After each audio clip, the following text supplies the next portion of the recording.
Hello, I want to actually contradict something that I said in a previous video where I said that there's no point to life.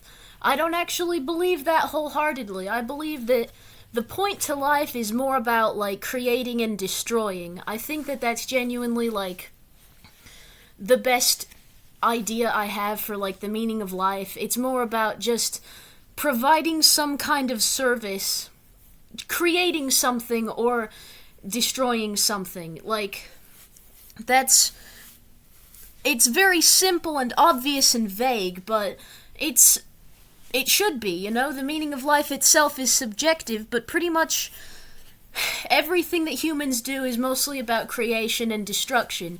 So the meaning of life isn't necessarily about procreation, but it does involve that. Like, you could say that that's the meaning of life. It's the most obvious answer, but more deeply, I think it's about, like, contributing something to the other human beings or the earth itself.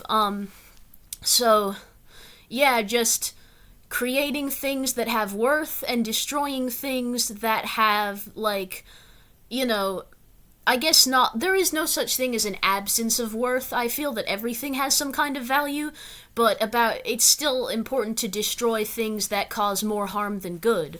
So that's basically what I think the point to life is.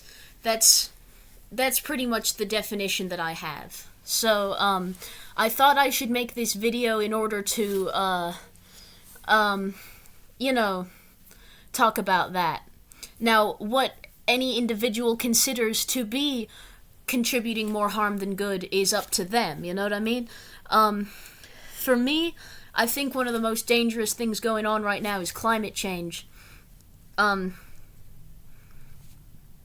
like, there's lots of other horrible things going on. We all know this, like, but, like, life isn't just horrible. It's also cool. There's cool things. But anyway, now I'm just stating the obvious, but I wanted to put this out there just to be clear about my actual philosophies.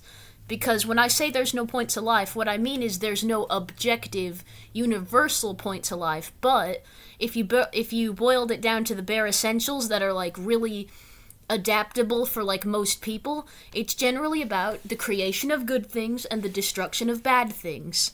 That seems pretty obvious, but then there's still a subjective element because you get to decide what's good and bad. So yeah, that's pretty simple, and I think that would work for pretty much everybody. There might be some people who would argue with it, but, like, it's pretty hard to argue with. It's a pretty rock solid kind of perspective, you know? Because it's vague. I admit, it's very vague, but that's why I like it. It's flexible. It's good. So, that's my perspective. Peace and love.